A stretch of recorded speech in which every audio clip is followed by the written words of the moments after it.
How are you, creative visionary? Welcome to Future Gen Leaders. It's a thriving Thursday. Yes, it's thriving Thursday. We're at it again. Don't you just love my beautiful sarong? So damn beautiful. A set in the house. Usher didn't buy newt. So beautiful. Okay, so today I want to start a new series.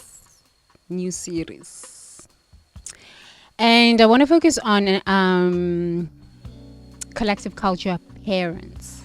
If you are a parent and you are in the baby boomer age bracket, please don't feel offended. I'm not trying to offend you. I am just trying to illuminate. I don't actually care why am I explaining this, but because I'm still respectful of elders, because not all of them are nasty trash, but like the ones that are not nasty trash.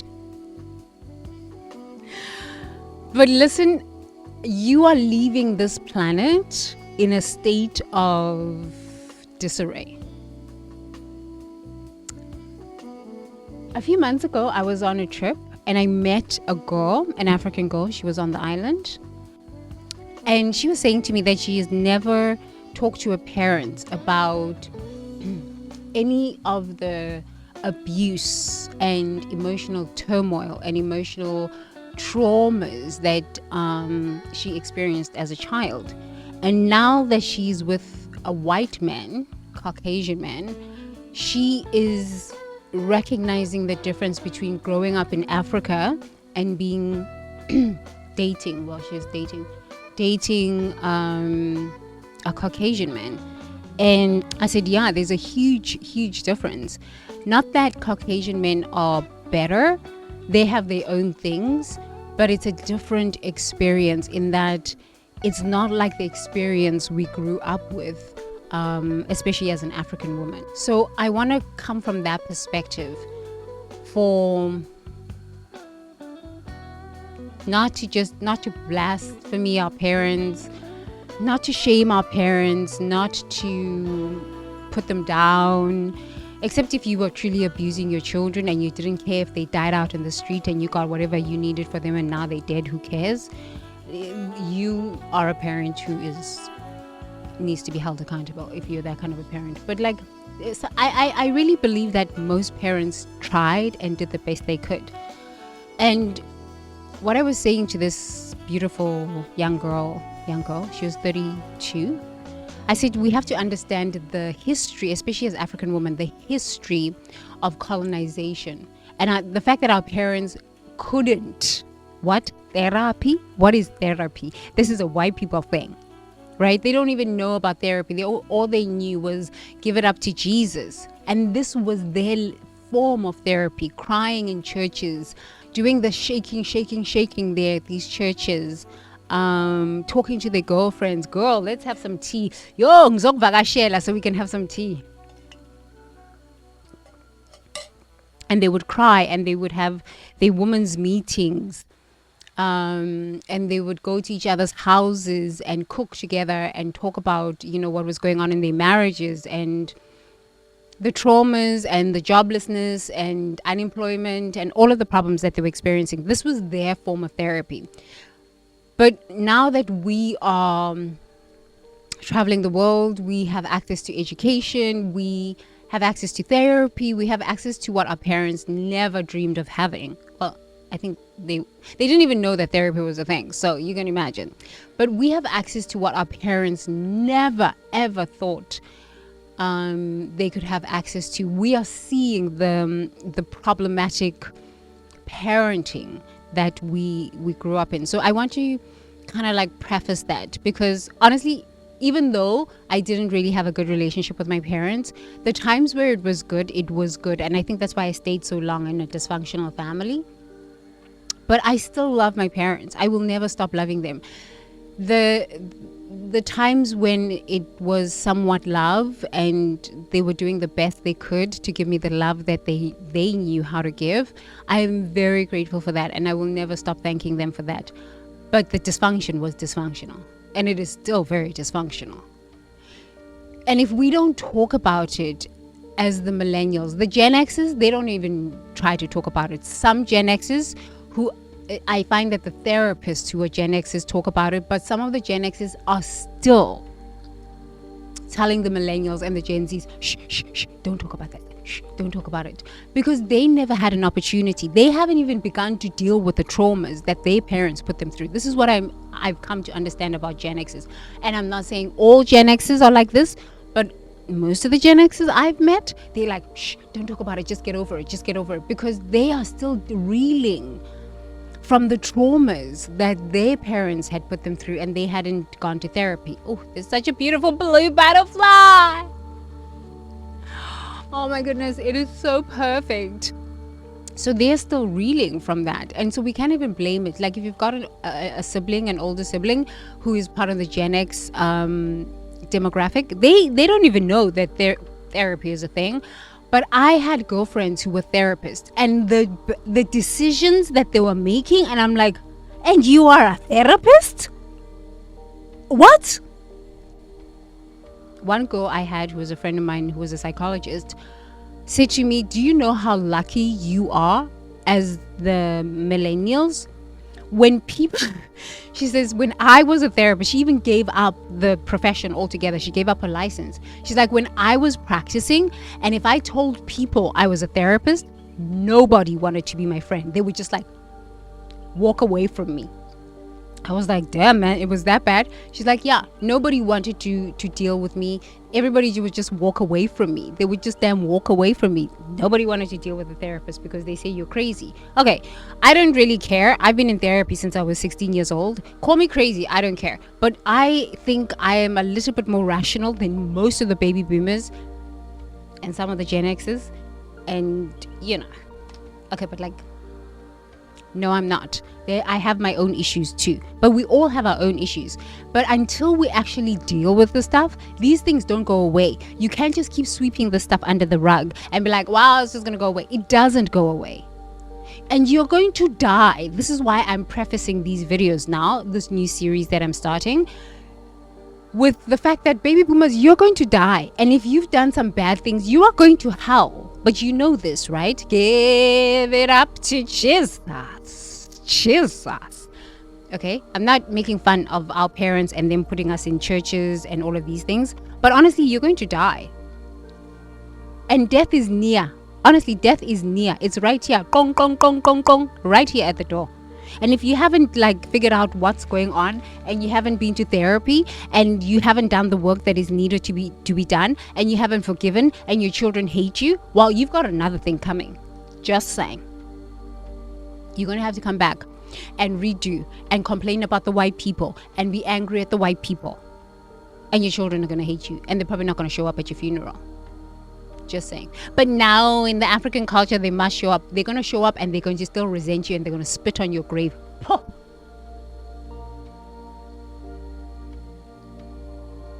This is what's truth.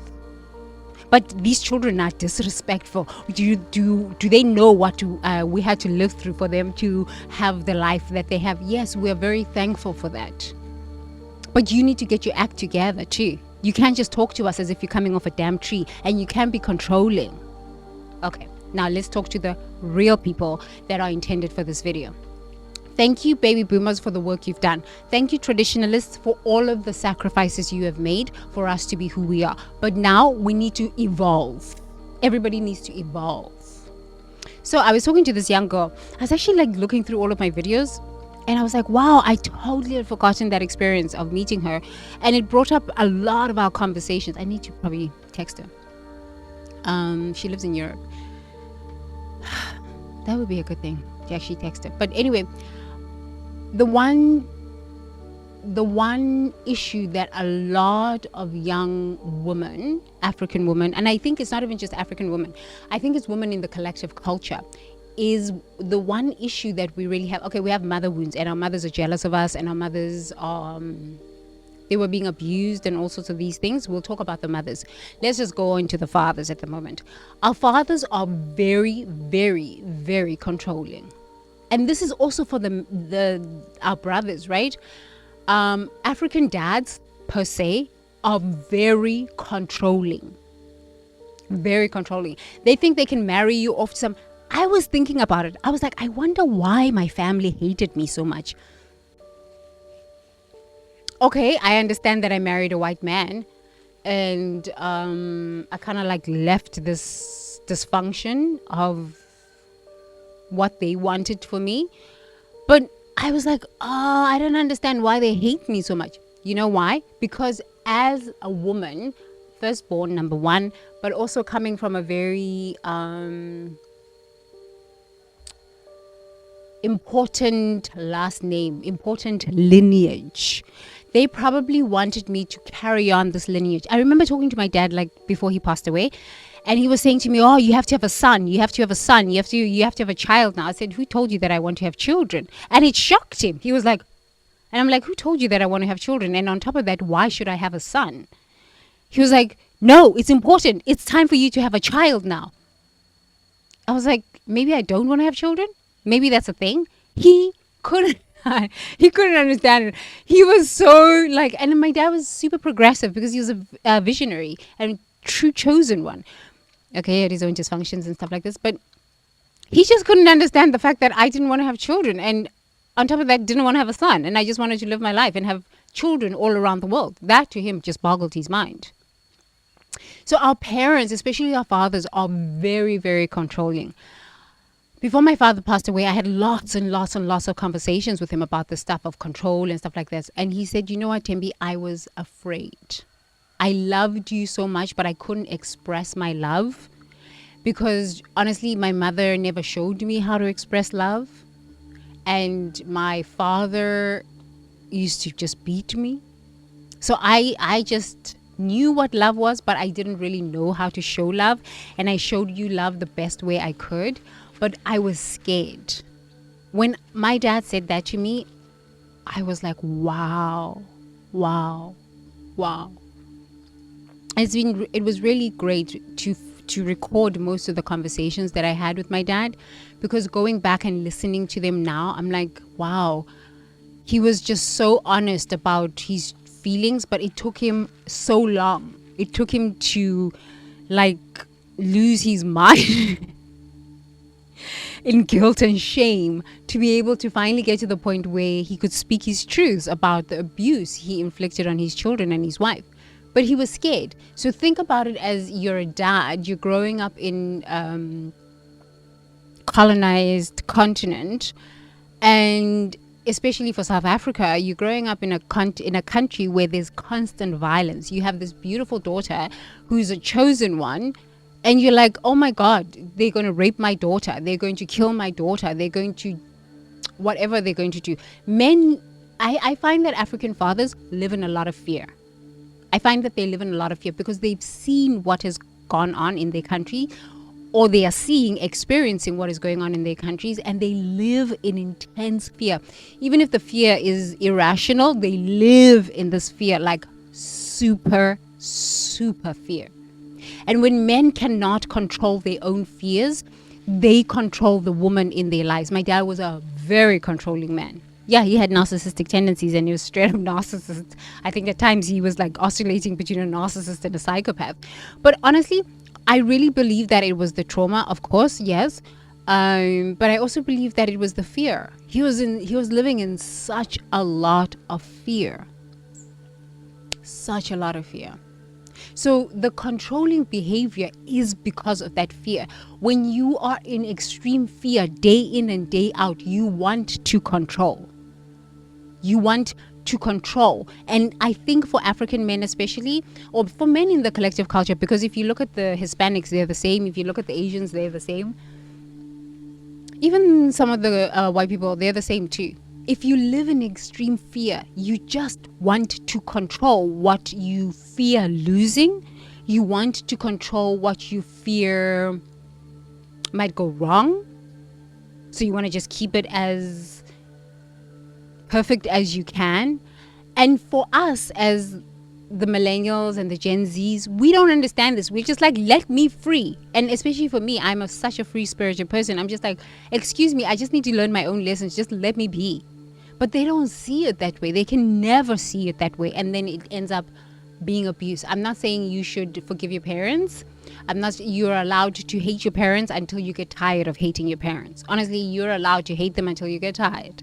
You are allowed to call them out on their dysfunction. In the African culture, they will knock you out. Okay? I didn't have the confidence to call my dad out. Just my dad, because my dad was the one who beat him. My mother's very manipulative.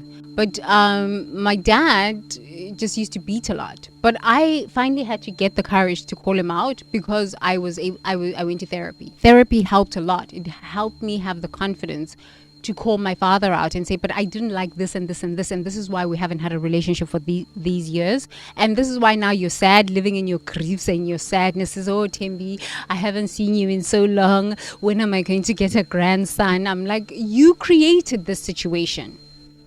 But how could they have even known? So we have to understand that life is about evolution, right? So we're evolving. We are evolving. Your children one day are going to look at you and say, Mommy, you didn't do this and this and this and this for me. Okay. We're not, hopefully, as millennials, beating our children. But it's an evolution. That's why I advocate for therapy. Not family therapy. Self-work. Self-work. It has taken me so long to get to this point where I can actually talk to young girls and just say, look, your father did the best he could. He was in hell. Do you think I could talk to myself like this at 18? I was just hella mad at my dad. I'm like, let him burn. Prison. I got my dad arrested. I was like, oh, hell to the no, I'm not doing that. I got him arrested. I went and called the popo. The popo. Yeah, I'm ferocious. I'm ferocious. Meaning I am a dot of the heavens, and you come for me, I am ferocious. I will put you in prison, and I don't have a problem. If I could do it for my dad, you think I care? Oh, no. I am that kind of girl. Okay. Well, my dad didn't go to prison, but he eventually just had a restraining order, and he couldn't come close to me. But okay, kind of 20 something years later, I understand why. It might take you 20 years to get here, where you understand why, and that gives you the peace. I'm not saying you should ever go back. I'm not saying you should reconcile. That is up to you. But I am an advocate for self-therapy. Not self-therapy, but therapy for thyself. Therapy for self, so that you can heal. Because if you don't heal, you're going to be like your parents before you die. You're going to be real nasty, and your children are going to hate you. So the cycle continues. It becomes a legacy, especially in Africa. There is a legacy of narcissism, just dysfunctional men who are just dysfunctional. They are just damn dysfunctional because they are surviving from colonization. And they are so traumatized. But you cannot talk to these men. They want to control you. I don't think so. I am uncontrollable. I am a sovereign being. My dad tried. He died. He couldn't control me. So nobody can control me. And you can't even control me with witchcraft. Because you know where witchcraft lives? In the collective unconscious. So all of these fake mystics and these low-level shamans, they try to control women through the collective unconscious. These are stories. When you come out of the collective unconscious and you live in the mind of God, which is the fourth layer of consciousness, which there are many layers of consciousness. It is infinite. Your soul is infinite. It doesn't even go up to 7. It goes above 7. It's infinite. God is infinite. Okay, I'm jumping around. If you don't know what I'm talking about, please watch the videos. Go and start this series where I start talking about narcissism, especially, where I'm wearing my sarongs and I'm talking about narcissism. Go there. You will understand what I'm talking about. But I'll actually just link the video here where I talk about the different layers of consciousness. This witchcraft is in the third stage of consciousness, where you are stuck in the collective unconscious, which is the stories of your ancestors. Oh, I am your mother. I brought you into this world. I'll take you out. No, you can't. You are not God. You're never going to be successful without me. If I don't pray for you, how about you pray for yourself? How about this? How about you pray for yourself? How about you pray for the whole of Africa to get out of poverty? Why are you so busy worried about me? These are the stories in the collective unconscious. It's generations and generations and generations of toxic energy. When you come out of this and you start speaking the truth, because as we speak truth, God is the one that gives you the destiny. God is the one that gives you the success. God becomes the one that feeds you, that protects you, that provides for you. Your parents can't. Your parents can't even breathe themselves. We all rely on God for the breath we breathe, for the air, for the water, for the earth we walk on, for the fire to help us get out of depression. So until you actually understand this, everything that your parents say, if your father is controlling and he's telling you who to marry and who not to marry and where to go to school and where not to go to school, you will do this and your life will be a living nightmare. If your mother says, I'm not going to pray for you to be successful, we'll see, you'll be a failure. She's talking about herself. It has nothing to do with you. She just doesn't even understand that you can evolve and transcend beyond what she even believes, and go direct to the mind of God. And when you go directly to the mind of God, nothing anybody says, not even your own mother, can affect you. I'm not saying we should disrespect our parents, but we need to get out of this consciousness, especially as Africans. We need to get out of this consciousness, because you will never fulfill your purpose. You will be a miserable old human being, and you will just be exactly like your mother. This is how these things, like one girl was saying to me, oh, I never want to be like my mother. I'm like, well, if you don't transcend out of this pain that you went through with your mother, you're going to be exactly like her. No, thank you. There are beautiful qualities in our parents, but you are a sovereign being and you're here to express divinity in your own unique way. You can bless your parents. You can bless them for everything that they've given you, all the experiences, good and bad, for all the beautiful qualities that they embodied as God consciousness, as their skills. Look, for me, I'm embodying as a teacher a beautiful quality that my mother embodied. My mother is a teacher. But I don't want to be going around teaching other people's children, yet being nasty to my own children at home. So I had to look at that and say, wow, what a beautiful quality, teacher. Okay, can I be in integrity in teaching and with myself? So even when I'm teaching myself, I speak kindly and lovely to myself. Even when I'm teaching my husband, I speak kindly and loving to him. Even when I'm teaching here on the YouTubes, I speak kindly and loving. Hopefully. So it's not that our parents have done anything bad. They are just at a level of consciousness that they haven't evolved. I was reading a book once at the Buddhist library, and it says we are here to teach our parents Dhamma. Meaning it's our responsibility to teach our parents. If they're not willing to listen, leave them there to die out in their misery. They'll come back and redo the same hell. Not your business, not your problem. Okay? You're so ruthless. You are here to fulfill your own purpose and live out your purpose in divinity. You're not here to coddle your mother and your father. Honestly, you're not. And if they're abusive, leave them there and continue with your life. But you're separating families. Oh, so we should just continue to get abused and take it? I don't think so. In what reality does this exist? Would you like it if some of your children are bam? You wouldn't like it, so why do you do it to your children? I must stand up for the children. Truly, I must stand up. Okay, so let's bring it together. Let's bring it home. It is important to bless your family, your mother and your father. Bless them for the experiences that they've given you, the opportunities for education. Bless them for even the ugliness that they have given you. I thank you, I bless you, but this is toxic and I don't want to deal with this anymore. Okay? You can bless them even if you're still living at home. what I found is that through forgiveness work and just blessing, I'm so thankful for what you've given me. I forgive you. I forgive you. I forgive myself. But this is not for me anymore. It allows you to detach from them without wanting to kill them. Honestly, it allows you to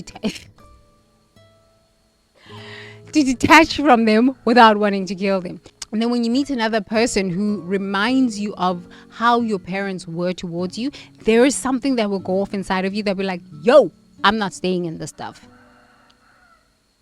Because especially African parents, they like to be respected, yet they do not respect us. Okay, baby boomers, I suggest that you actually respect your children.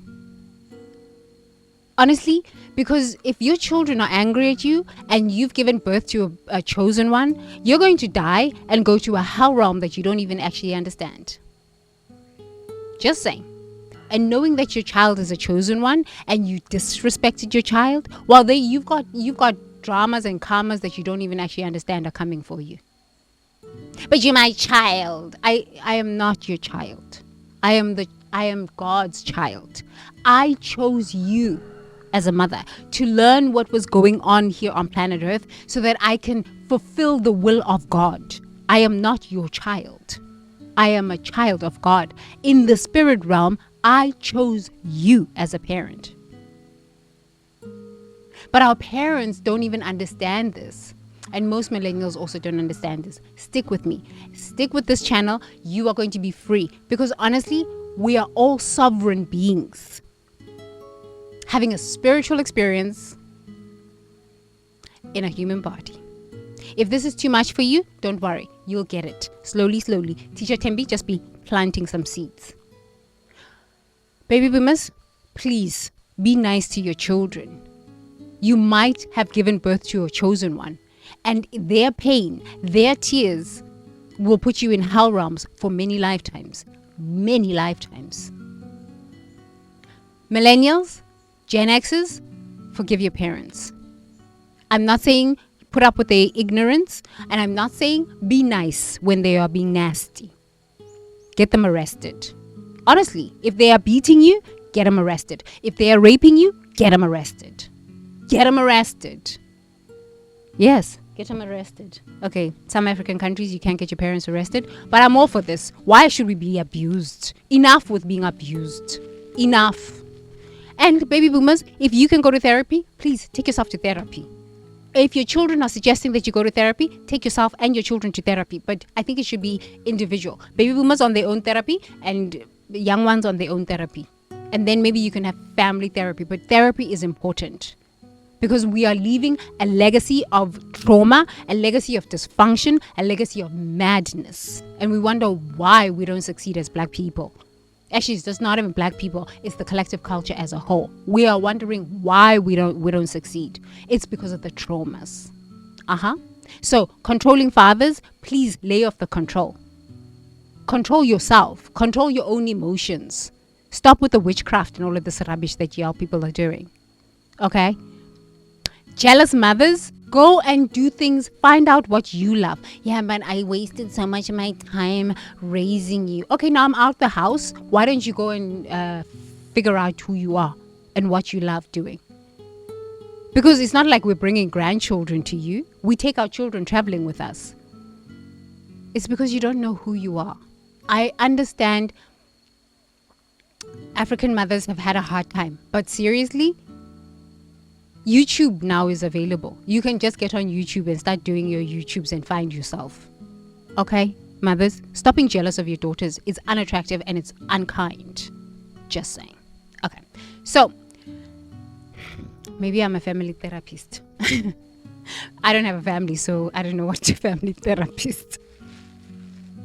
No family therapist. Self. Work on self. Finding self and loving self.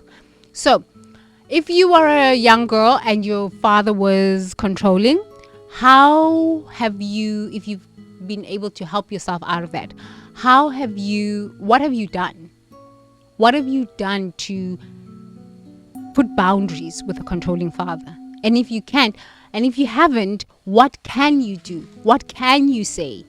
because we all want to know. And this doesn't only just happen for people in the collective culture. In the individualistic culture, it's the same. There are fathers who are very controlling, who are very narcissistic, and very just batshit crazy. Okay, so in the comments below, if you had a controlling father growing up, what have you done to have boundaries with your controlling father? I told you a lot. It's a series now. It's a series. Okay? A lot in one video, and you're like, whoa, this is a lot. Stick with me. Okay? We're evolving. We are moving past our problems to the mind of God. Because in the mind of God, this is where we thrive. This is where we know our purpose. This is where we know why we are here on planet Earth, and the pain dissolves. Yes? So thank you for joining me on this video. Me love you long time. Long time. Me love you long time. Long time. Me love you long time. Yes, long time. I'll see you on Freedom Friday. Bye for now. Toodles. Yes, yes, yes, yes, yes, yes, yes, yes, yes.